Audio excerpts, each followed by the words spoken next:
বাংলাদেশে গেল কয়েকদিন ধরে কিছু সুশীল সাংবাদিক, রাজনীতিবিদ, তারপরে নাট্য ব্যক্তিত্ব, এরকম অনেক লোকজন আছে।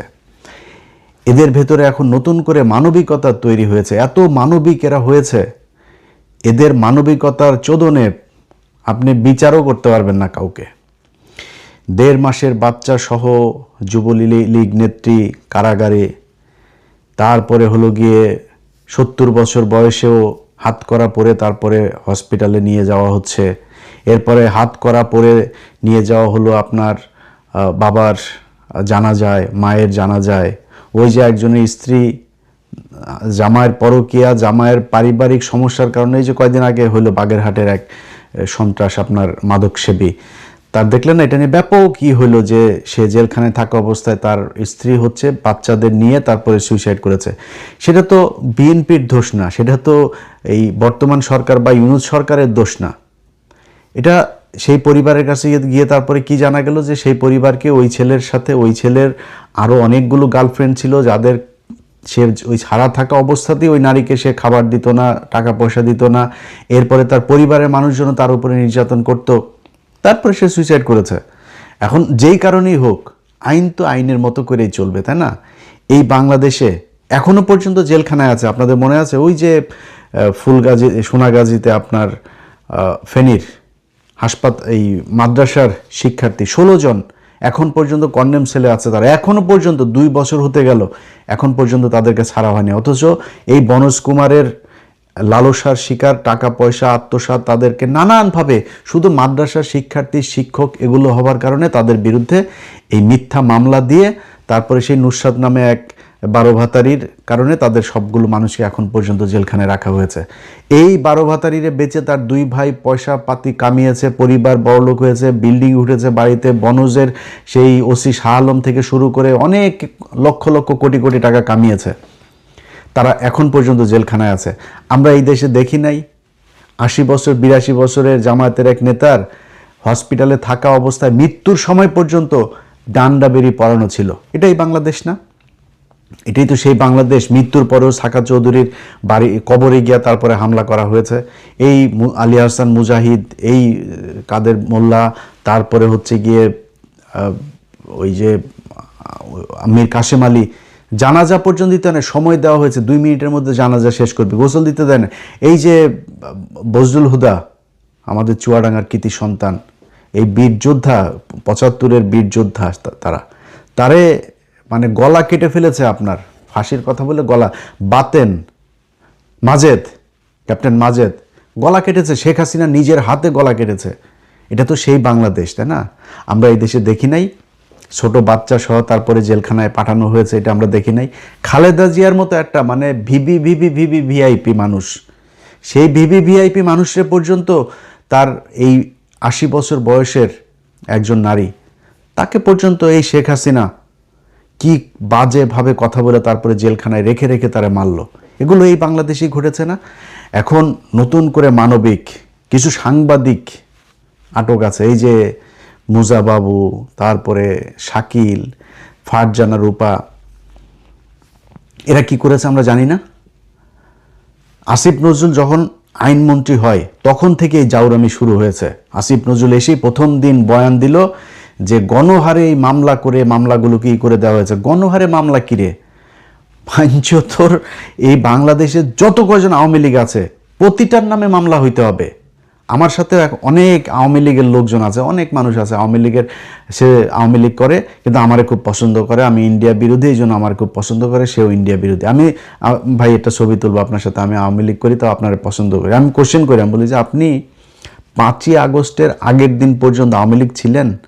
যদি আওয়ামী লীগ থাকেন তাহলে আসেন না, আর যদি আওয়ামী লীগ না থাকেন অন্তত 5 তারিখ ভোর রাতে সুবে সাদিকের আগ পর্যন্ত যদি তওবা করে মুসলমান হয়ে থাকেন তাইলে ঠিক আছে, নাইলে আপনার মতো আওয়ামী লীগের সাথে ছবি তুলব না, আমার সাথে কথা বলার দরকার নেই।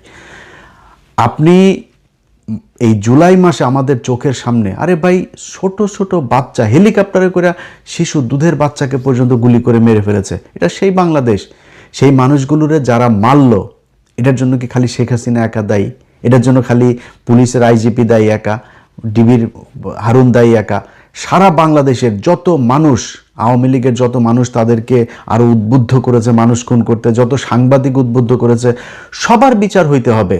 অতএব বিচারের আসামি কয়েক হাজার না, আসিফ নজরুল বাঞ্চতর কয়েক হাজার না, কয়েক লক্ষ হবে। আওয়ামী লীগের একদম ওয়ার্ডের একজন সাধারণ সদস্য সমর্থক যে, সেও আসামি হবে, বিচার হবে, যার যতটুকু শাস্তি সে ততটুকু পাবে। আমি চাই না কেউ এক জায়গায় খুন করে নাই, গুলি করে নাই, কোনো মারামারিতে ছিল না, তারা আপনি ফাঁসি দিয়ে দেন বা 20 বছর কারাদণ্ডের দরকার নেই, তার 6 মাসের কারাদণ্ড হইতে পারে, 3 মাসের হইতে পারে, বাট তাকে সাজা ভোগ করতে হবে।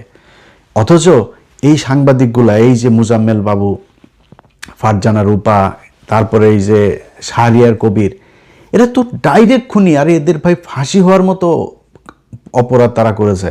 তাদেরকে এখন 2 দিন পর পর কিছু পত্রিকা এখনও সাংবাদিকরা, ওরা সাংবাদিক কিসের রে? তোরা সাংবাদিকতা করছিস? তোরা সাংবাদিকতা করলে কি আমাদের চ্যানেলে এসে, আমাদের ফেসবুকে এসে মানুষ নিউজ খোঁজে নাকি? আমাদের তৈরি হয়েছে, আমরা তৈরি হইলাম কেন? আমাদের প্রয়োজনীয়তা এই দেশে হইলেও কেন? তোদের কারণে। তোরা সাংবাদিকতা করিস নাই, এই জন্য মানুষ আমাদের কাছ থেকে শুনতে চেয়েছে, এই জন্য আমাদের 5 মিলিয়ন 10 মিলিয়ন করে আমাদের সাবস্ক্রাইবার ফলোয়ার হয়। কেন হয়? আমাদের কথা জানবে। বাংলাদেশে 30-35টা টেলিভিশন, শত শত অনলাইন পোর্টাল, নিউজ পেপার আমাদের এখানে আসছে কেন? তোরা সাংবাদিকতা করিস নাই, তোদেরকে মানুষ বিশ্বাস করে নাই, এই জন্য আমাদের কাছে এসছে। তোরা সাংবাদিকতা করছিস, এখন ওনাদেরকে সাংবাদিক, এই জন্য ওনাদেরকে মাফ করে দিতে হবে, বাঁচাই দিতে হবে। 2 দিন পর পর মানবিক নিউজ প্রকাশিত হয়, এত মানবিক, মনে হয় যেন বাংলাদেশে জীবনে কোনো দিন কোনো সাংবাদিকরা আটক করে নাই। প্রথম আলোর ব্যাপারে খুব নানান ধরনের আলাপ। প্রথম আলোর অফিস ভাঙার কারণে বিশাল আকারে কিছু, প্রথম আলোর এই দৈনিক সংগ্রামের সম্পাদক আসাদ ভাই, বয়স্ক একটা মানুষ, ওরে কলারে ধরে টাইনা অফিস থেকে বার করে নাই, মারে নাই, অপমান করে নাই। 5 তারিখেও এই দেশে 71 টিভিতে হামলা হয় নাই, সময় টিভিতে হামলা হয় নাই, এগুলো ভাঙচুর হয় নাই, ডিবিসিতে হামলা হয় নাই, ভাঙচুর হয়েছে না। তো এই দেশে তো হয়েছে, তো আমার দেশ পত্রিকা বন্ধ করে দিয়েছে, কই তখন চিল্লায় নাই তো। বিষয় হচ্ছে খুব সুনির্দিষ্ট একটা এজেন্ডা নিয়ে এরকম কিছু সাংবাদিক, বুদ্ধিজীবী, রাজনীতিবিদ এই কথাগুলো বলা যাচ্ছে, এটাকে খুব নর্মালাইজ করতে যাচ্ছে। ভাই, যদি মনে করেন এই আসিফ নজরুলের মতো এরকম আরও কিছু জাউরা আছে, এই যে যেমন ধরেন এই বিকাশ নুরু, এই বিকাশ নুরুর অবস্থাটা দেখেন। ওই এই 5 তারিখের পর থেকে চাঁদাবাজি, মানুষের টাকা পয়সা লুটপাট, আওয়ামী লীগের লোকজনের টাকা পয়সা দখল, বিভিন্ন জায়গায় ব্যাংক ট্যাঙ্কে যায়, তারপরে ওর এই লোকজন নিয়ে, তারপরে মপটপ করে শত শত কোটি টাকা নিয়ে নতুন নতুন পাঞ্জাবি গায়ে দেয়, আর হে এখন সুশীল হয়ে গেছে। এই আফ্রিদির বাপের আর আফ্রিদিরে এইটারে নিয়া তোর দরকার কি? ভাই, আমার সাথে নুরুর তো কোনো সমস্যা নাই। 5 তারিখ থেকে আজকে পর্যন্ত আমি ইলিয়াস হুসাইন যদি টাকা কামাইতে চাইতাম, ভাই আমরাও 200-400 কোটি টাকার মালিক হয়ে যাইতে পারতাম। আমরা তো কারোর এগুলি করি নাই। আমরা আওয়ামী লীগের ব্যাপারে, আমাদের কি খুব ঘনিষ্ঠ মানুষজন আওয়ামী লীগের কেউ নাই? আমাদের খুব পরিচিত বন্ধু বান্ধবদের ভিতরে, আত্মীয় স্বজনের ভিতরে কারোর না কারোর পরিচিত এমনি ঘুরায় পেঁচে আওয়ামী লীগের লোক নাই? আমরা যখনই বলেছে ভাই আওয়ামী লীগ করতেন, ভাই এখন না, কয়দিন ঝামেলা টামেলা যাক, তারপরে আস্তে আস্তে আপনারা বের হইতে পারবেন, একটু ধৈর্য ধরে থাকেন। কোনো দিন কেউ বলতে পারবে না যে কোনো সচিবালয়, কোনো কোর্ট, কোনো আদালত, জজ সাহেব, আইন মন্ত্রণালয়, অ্যাটর্নি জেনারেল কারোর কাছে কোনোদিন কোনো আওয়ামী লীগের ব্যাপারে গিয়ে তারপরে কোনো তদবির করেছে, কেউ বলতে পারবে না। অথচ এই যে নুরুর বাচ্চারা, এরা ধুমায়া, খালি টাকার দরকার, খালি টাকা পায় আর হয়ে যায়। শালা তোরা যে এরকম করছিস, তোরা কি মনে করিস? ধরা আসিফ নজরুলের কথাই বলে, আসিফ নজরুল, তুই কি মনে করছিস যে মনে কর আওয়ামী লীগ আসলো তোরে বাঁচায় রাখবে, তোরে ছাড়া দিবে মনে করছিস? তুই পাশার চামড়া উড়ায় ফেলবে। সো আমাদের কথা হইল যে ভাই, আওয়ামী লীগের ব্যাপারে আমরা জিরো টলারেন্স দেখায় আসি। যার সাথে যত সমস্যা, এই নুরুর সাথে সমস্যা বলেন, আসিফ নজরুলের সাথে সমস্যা বলেন, ওয়াকারের সাথে সমস্যা বলেন, বিএনপির সাথে, তারেক রহমানের সাথে, যাদের সাথে আমাদের যত সমস্যা, সব সমস্যা একটা কারণে, সেটা হচ্ছে এই আওয়ামী লীগের ব্যাপারে কোনো এই ঠিক নির্বাচনের আগে সারা জীবন বিএনপির গুণগান গায়ে আসলাম, গেল 1.5 বছরেও বহু ভিডিও বানিয়েছে বিএনপির পক্ষ, বিএনপির ডিফেন্ড করে, বহুত গালাগালিও শুনেছি। শিবিরের পোলাপান, সাধারণ মানুষ, বহু মানুষ আছে, ভাই দালালি শুরু করে দিলেন, ভাই আপনি বিএনপির এজেন্ট, বিএনপির দালাল, এই সেই এগুলো। জামাতের আমিরে পর্যন্ত ভাই আমি এত রেসপেক্ট করি, এই যে তাহের ভাই, এত রেসপেক্ট করি, অথচ এই লোকগুলির পর্যন্ত ভাই আমি ছাড় দেই নাই যে আওয়ামী লীগ কিংবা এই ইন্ডিয়ান এজেন্ট এদের সাথে কোনো ধরনের ইয়ে করার কারণে। তো যত সমস্যা তৈরি হয়েছে সব থেকে আওয়ামী লীগের কারণেই। অথচ আপনারা ভাই টাকা কামাইছেন তো, বহুত টাকা হয়েছে তো, এখন চুপ থাকেন একটু, এখন একটু অন্তত বিচারগুলো হইতে দেন কোনো কিছুতে। আরে ভাই একজন স্পিকার কেমনে ভাই ছাড়া পায়? আরে তার ট্রিটমেন্টের দরকার, তারা হসপিটালে পাঠান। ও মা 1.5 দিনের মাথায় একদম তার জামিন, কারণ কি? সে কিছু করেনি। তো সে কিছু না করলে তো হাসিনাও কিছু, হাসিনা কি ডাইরেক্ট যায় কাউরে গুলি করছে নাকি? হাসিনারে আপনার বিচার করার দরকার, হাসিনারও ছেড়ে দেন। আজকে আপনারা যাদেরকে মাফ করে দিতে চাচ্ছেন, যাদের ব্যাপারে খুব নমনীয় মানবিক কথাবার্তা বলছেন, যারা এই কাজগুলো করেছে তারা কি মাপ চেয়েছে? আওয়ামী লীগের একটা ছোট একটা ইউনিট, ওয়ার্ড লেভেলের কোনো আওয়ামী লীগের একজন সভাপতিও কি তার সাথে 20 জন মানুষকে নিয়ে এসে কোনোদিন ক্যামেরার সামনে বলেছে নাকি যে ভাই আমরা আওয়ামী লীগ করতাম, আমাদের ভুল হয়েছে, আমরা জীবনে আর আওয়ামী লীগ করবো না, এই ধরনের এই নৃশংস হত্যাকাণ্ড আওয়ামী লীগ করেছে, আমরা এটা ঘৃণা করি? কেউ বলেছে এখন পর্যন্ত? হাসিনা গতকালকেও আমার এই ফেসবুকে পোস্ট দিয়েছে, দেখেন না তারেক রহমানের কীভাবে গালাগালি করে তারপরে ভিডিওতে কথা বলেছে। মানে এখনও মানে ফানা তুলে আছে যে সুযোগ পাইলেই তারপরে আপনারা ছবল দিবে। আপনি এরকম একটা মানে দলের জন্যে আপনার এত মায়া কান্না, এত ভালোবাসা, এত কিছু কিসের জন্য? এইখান থেকে যদি বের হইতে না পারেন, বলে রাখলাম ভাই, এই যে সাংবাদিক যারা আজকে ছোট ছোট করে তারপরে এগুলো করে না, এটা কিন্তু আমরা ওই দিন এক কলাম লিখেছে একজন এক ইয়েতে মতামত, সেখানে বাংলাদেশ কি ধর্মীয় এই সাম্প্রদায়িক রাষ্ট্র হতে যাচ্ছে? তো আমি একটু দেখতে গেলাম যে মানে কি কারণে নিউজ করলো। ওমা, পাকিস্তানের স্বরাষ্ট্রমন্ত্রী এসছে বাংলাদেশে, এইটাকে নানানভাবে ঘুরায়া পেঁচায়া মনে করেন সেই গরুর আর কুমিরের রচনার মতো বানায় নিয়ে আইসা তারপরে এখানে বোঝাইলো যে বাংলাদেশের সাথে পাকিস্তানের সম্পর্ক অনেক ভালো হয়ে যাচ্ছে, এইটা হলো সমস্যা। পাকিস্তান তোমারে লাগায়, পাকিস্তান তো তোদের, আমি তো ভাই বহুবার বলছি, আপনারা আবার অনেকে, আমার তো লোকজন অনেক মানে ভদ্র, তো এরা আবার একটু মুখটুক খারাপ করলে পছন্দ করেন না, নিজেও করতে চায় না, বয়স হয়ে যাচ্ছে, আমি একটু সুন্দরভাবে কথা বলতে হবে, না বললেও পারি না ভাই। এদের কিছু বললে আবার এরা কয় যে আমরা হইলাম গিয়া পাকিস্তানের রাজাকার, পাকিস্তানি ইয়েটি, এগুলো বলে না ভাই। ডেফিনেশন ক্লিয়ার, একদম লাউড অ্যান্ড ক্লিয়ার। মানে আমি ধরেন আপনি আমারে বলবেন আমি রাজাকার, আমার বাপ রাজাকার, আমার দাদা রাজাকার, আমি নিজে বলি, আমি কনফেস করি যে আমার বাপ, আমার দাদা, আমরা সবাই রাজাকার ছিলাম, এবং আমরা তোদের মা বোনদেরকে তুলে নিয়ে তারপরে পাকিস্তান মিলিটারি ক্যাম্পে দিয়ে আসতাম। ওইখানে তোর মা বোনেরা প্রেগনেন্ট হুয়া, এরপরে তোরা পয়দা হুয়া, তো বিষ তো ভাই তোরা কান্দাকাটি তোরা করবি, তোরা এটা না বুঝে আন্তাজে তো আমাদেরকে জিতায় দিলে হবে না, তাই না? এখন পাকিস্তানের নিয়ে তাদের বিশাল আকারের সমস্যা। পাকিস্তানের খেলাটা হইলো, দেখেন এই খেলাটা নিয়ে আইছে মেহের আফরোজ শাওন সহ অনেক সুশীলেরা, বুঝছেন, পাকিস্তানের ইয়েতে হারাতে কষ্ট হচ্ছে, এই হচ্ছে সেই হচ্ছে। এটা পাকিস্তানের নিয়ে কষ্ট হওয়ার কিছু নাই তো। পাকিস্তান আমাদের বড় ভাই, আমরা ছোট ভাই, বড় ভাই ছোট ভাইরে হারাইতে চাই না, জিতা দিচ্ছে ভাই তুই জিতা যা। আবার আমরা মাঝে মধ্যে বড় ভাইরে সম্মান দিয়ে ভাই তুই জিতা যা, আমরা খেলি না, আমরা জাস্ট এটা ওয়ার্ম আপ করি। এই ওয়ার্ম আপ করি হলো ইন্ডিয়ার সাথে খেলার জন্য, বুঝছিস না? তোদের কান্দাকাটি করার কারণটা কি?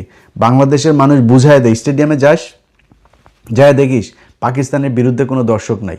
ইন্ডিয়ার সাথে খেলা হইতে গেলে এখন মনে হয় আগের ভারত পাকিস্তান খেলা হইতো না, বাংলাদেশের সাথে ইন্ডিয়ার খেলা হইতে গেলে এখন ওই ধরনের একটা ফ্লেভার কিন্তু তৈরি হয়, ওই ভাইবটা নিয়ে আসে মাঠের মধ্যে। খেলা শুরুর 1 সপ্তাহ আগে থেকে ফাইট শুরু হয় পশ্চিম বাংলা আর পূর্ব বাংলার মধ্যে এই ক্রিকেট নিয়ে। এইটা আমাদের দেশের জনগণ বুঝতে পেরেছে যে আমাদের শত্রু ভারত, এই কারণে এরকম হয়। দেখছিস না পাকিস্তানের স্বরাষ্ট্রমন্ত্রী এসে জিয়াউর রহমান খালেদা জিয়ার কবর জিয়ারত করতে গেছে, দেখছিস না মানুষ পাকিস্তান জিন্দাবাদ, বাংলাদেশ জিন্দাবাদ, আসসালামু আলাইকুম এগুলো করছে, বুঝছিস না? এগুলো কিন্তু আমাদের দেশের বদলে যাওয়া এক সিনারিও, এগুলো আমরা তৈরি করেছি। এই গেল 15 বছরে মানুষকে বুঝায় সত্যটা সামনে নিয়ে আসা হয়েছে। যে ইতিহাস মানুষকে জানতে দেওয়া হয়নি সেই ইতিহাস আমরা তুলে ধরেছি, ধরে মানুষকে বোঝানো হয়েছে যে Pakistan is not our enemy. এইটা মানুষ বুঝতে পেরেছে। এটা হচ্ছে গিয়ে আমাদের এখনকার বর্তমান বাস্তবতা। এই বাস্তবতায় দাঁড়িয়ে তারপরে আপনি এখন পাকিস্তানের সাথে সম্পর্ক হইলে আমরা বিশাল আকারে জঙ্গি রাষ্ট্র, সাম্প্রদায়িক রাষ্ট্র হয়ে যাব। কই শুভেন্দু ওইদিকে বলে এটা হিন্দু রাষ্ট্র, এখানে কোনো ধর্ম, মুসলমান সাম্প্রদায়িকতা কোনো কিছু চল, মুসলমান হলে পিটানো, মসজিদের ভেতরে যায় এই করে। কই নিউজ কই? এক বাংলা এডিশন ছাড়া আমি তো কারোর নিউজ দেখি না। আরও 2-4টা আছে, এই যেমন আমার দেশ, 21 টিভি, এনটিভি, কয়েকটা টেলিভিশন আছে। বাট যারা এই যে অসাম্প্রদায়িকার কথা বলে, কোথায় 71, সময়, ডিবিসি, প্রথমা, ডেইলি স্টার, কই দেখি না তো এদের অসাম্প্রদায়িকতা কোথায়? নাই তো। তখন ওই জায়গায় গেলে আর অসাম্প্রদায়িকতা থাকে না নাকি? অসাম্প্রদায়িকতা খালি মুসলমানদের বেলায় আসে। এই হইল গিয়া বর্তমান পরিস্থিতি। তাদের খুব আক্ষেপ পাকিস্তানের সাথে কেন সম্পর্ক ভালো। পাকিস্তানের সাথে সম্পর্ক না, পাকিস্তানের সাথে সব সম্পর্ক ঠিক হইতে হবে। শতভাগ অ্যাক্সেস তাদেরকে দিতে হবে। আমাদের সাথে তাদের গোয়েন্দা চুক্তি, সামরিক চুক্তি, বাণিজ্যিক চুক্তি, অর্থনৈতিক চুক্তি, শিক্ষা চুক্তি, সব চুক্তি হইতে হবে। আমার পোলাপান যা ওইখানে পড়াশোনা করবে, ওরা এখন ফ্রি স্কলারশিপ দিচ্ছে, সেখানে যাবে। ওদেরগুলো আমাদের এখানে আসবে। 2 বিশ্ববিদ্যালয়ের সাথে আমাদের মানে কারিগরি যেই আপনার শিক্ষার যেসব পদ্ধতিগুলো আছে সেগুলো আদান প্রদান হবে, সব কিছু হবে, হইতে হবে। এটা আমাদের জন্য। ধরেন পাকিস্তান যদি নাকি আমাদের সাথে এখন চায়ও, বা আমরা যদি চাইও, 2 দেশ কি এক হইতে পারবে? সম্ভব না। আমার এক হওয়ার দরকার নাই।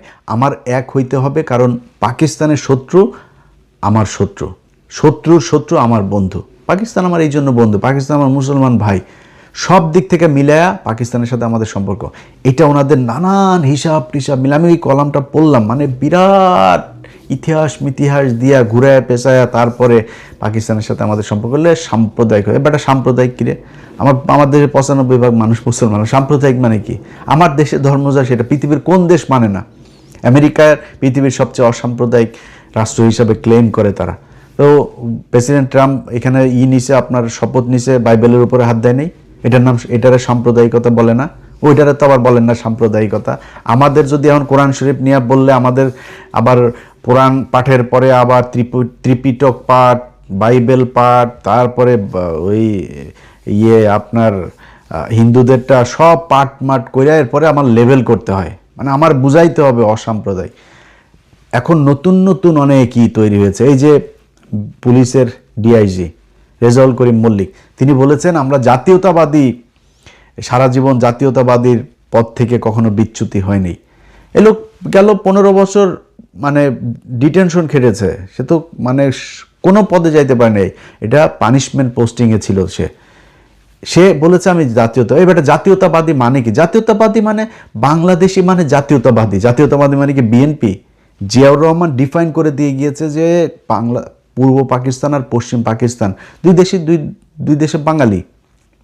তো ওরা যদি বাঙালি হয়, আমরা যদি বাঙালি, তাহলে তো আর 2 দেশ আলাদা থাকলো না।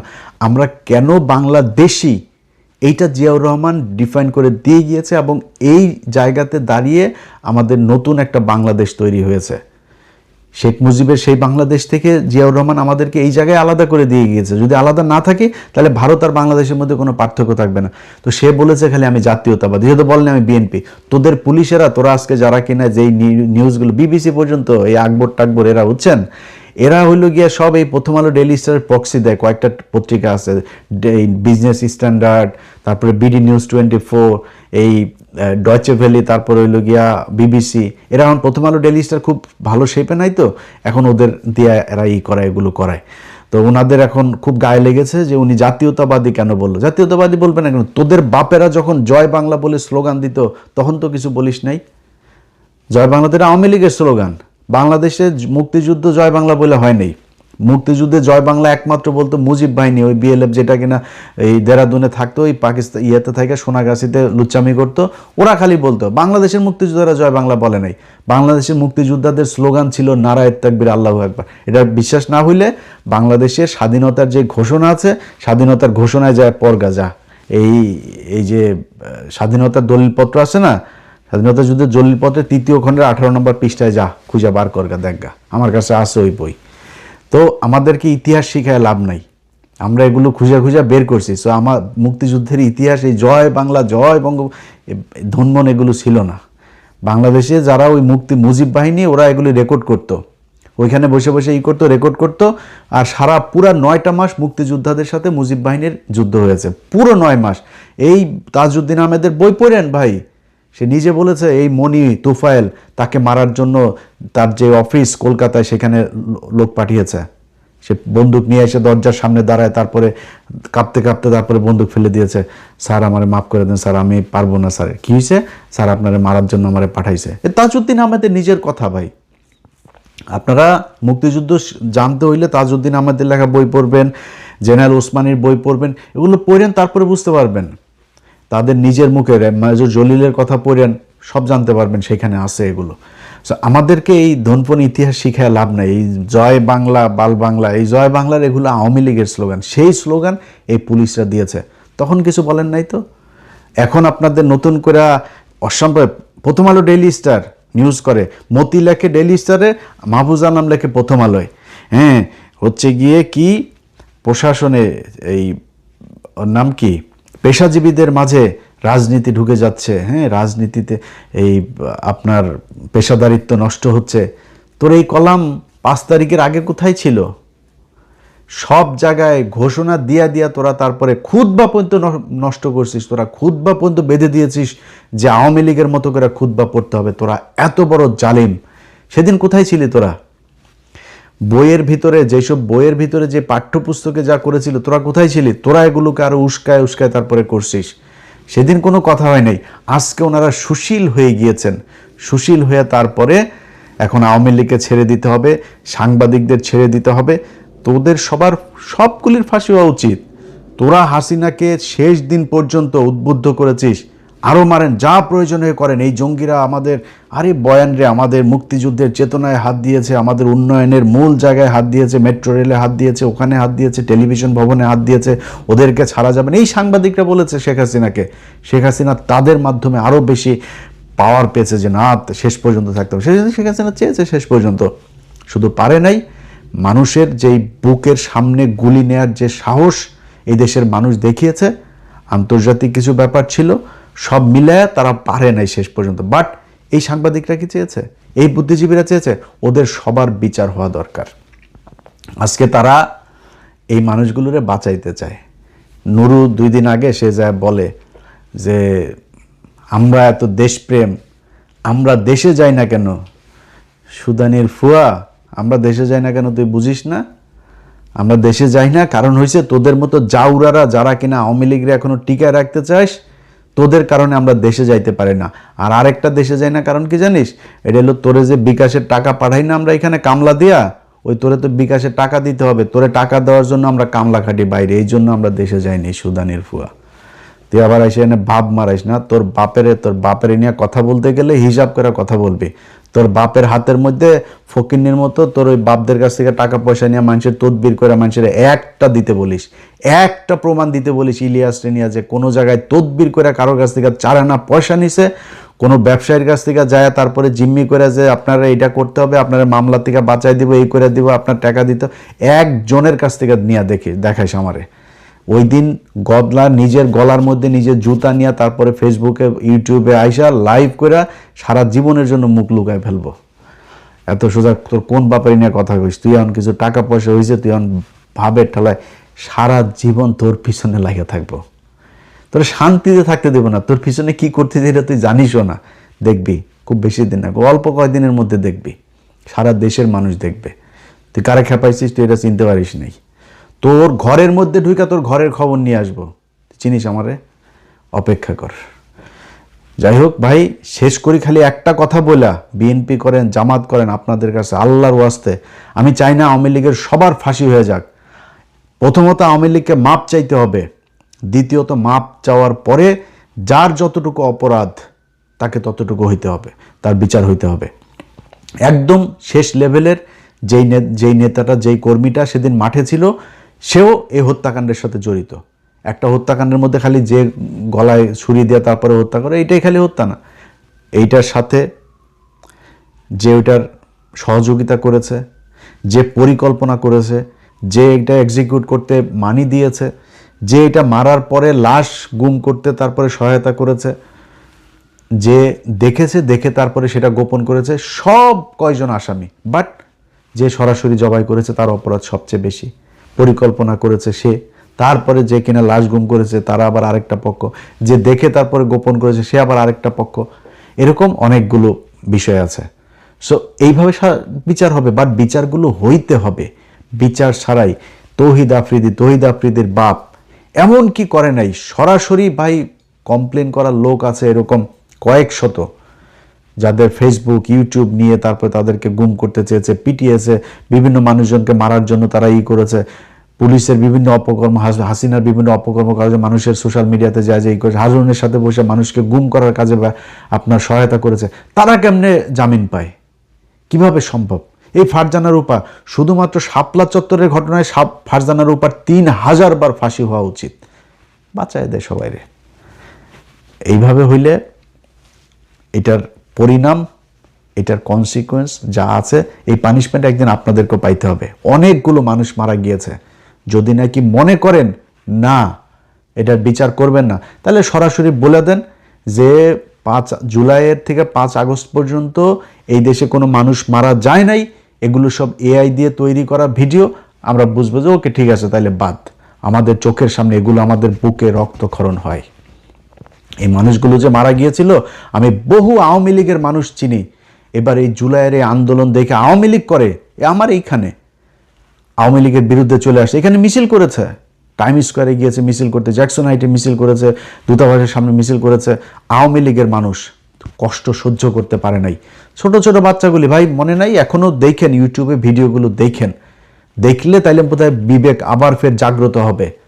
এই মানুষগুলি রক্তের কথা 2টা বছর যায় না, আপনারা ভুলে যেতে চাচ্ছেন।